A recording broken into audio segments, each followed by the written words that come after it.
Hi. Up until now, we have learned that a subject is the thing or the person doing the verb. We know that the verbal is the action of a sentence. We know that the object is the thing being affected by the verb, either directly or indirectly. Like, he gave him the book. The book would be the direct object, him would be the indirect object. Adverbials are phrases that give us information about the time, the place, or the manner of a verbal. Now, up until now, we have mostly been practicing on sentences such as the dog eats the food, which is simple to analyze because, you can find the verbal first. Okay, who did the verb? It's the dog. What did the dog do the verb towards? Well, it was the food. Or sentences such as, I ate at 9 o'clock. Okay, I did the thing. 8 was the thing that I did, and at 9 o'clock was an adverbial telling me when I did it.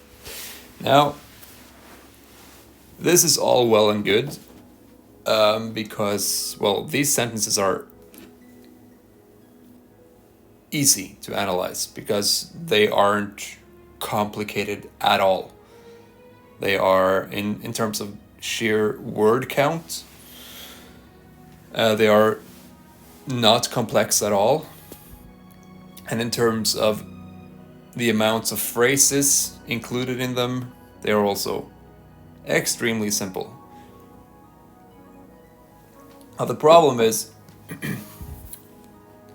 most people, when we are having a conversation with somebody, we tend to speak in a more complicated way than this. I would wager that the last time you had a conversation with somebody that went, the dog eats the food, was probably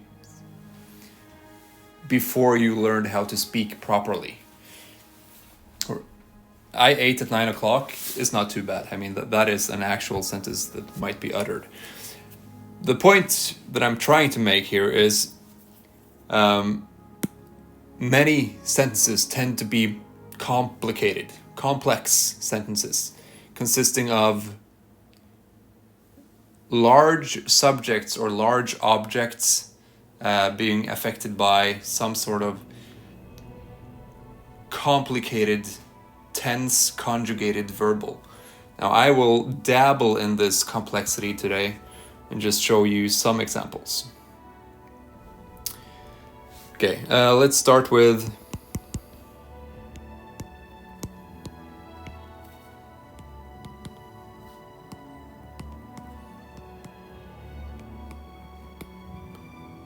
he watched him kill the cat, for example.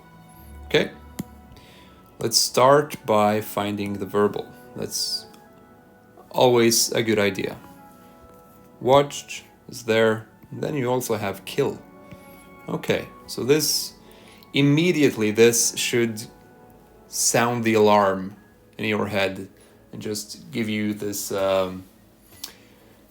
this advanced warning that, okay, we have more than one verbal. That must also mean that we have more than one subject. The subject can be the same person, by the way, but functionally there will be more than one subject in the sentence. So, like here we have he is the thing that is doing this verbal, and him would be the thing doing the kill verbal. And then what do we do with the cat? Well, okay, what purpose does the cat serve in this sentence? Okay, thinking about it, we understand that it's the thing that is being killed, and it's the thing that is being killed by him, so we have an object there. Now, it might be tempting to think that we're done here. Like this is the extent of the analysis that we need to do. We have found functions. We can sort of call it a day and go home. No, that is not the case, because we haven't segmented this into levels yet. And also, what did he watch? Like, so that's the $1 million question here, is what did he watch? So he watched something, but what was that? So this entire thing is the object. So here's one example of an object consisting of a subject, verbal, and object. This happens all the time. This is a very commonly produced grammatical structure. So I hope that made sense. I'll give you some more examples of complicated grammar, or more complicated grammar. Okay.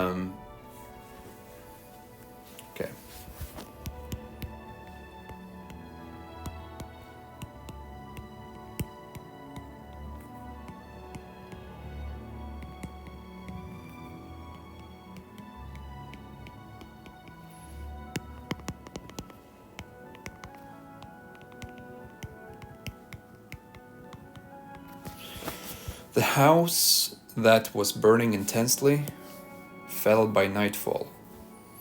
Okay, find verbals to begin with.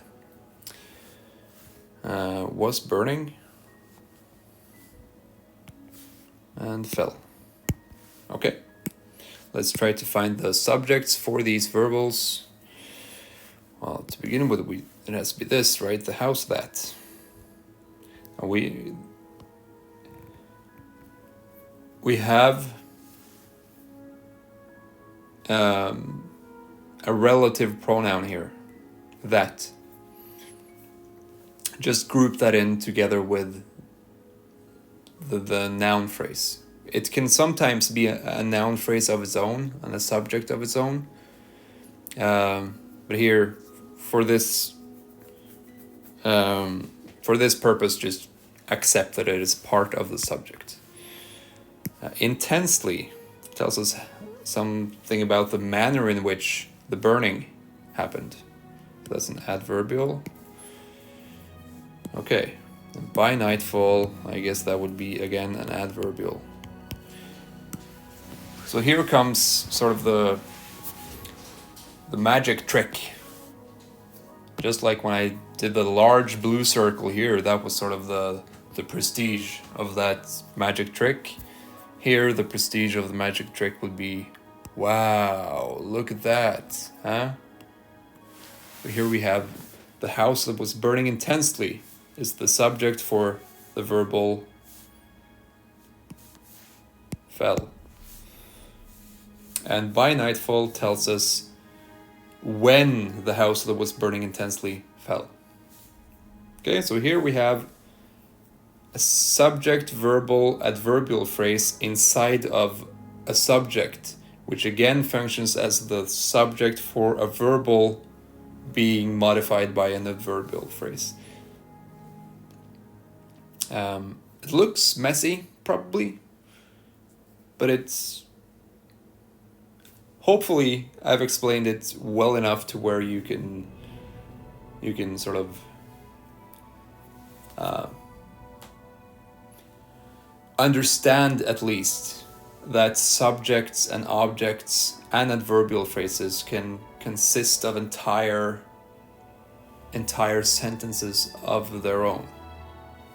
Because that is sort of that's the crux of this whole lesson, I think.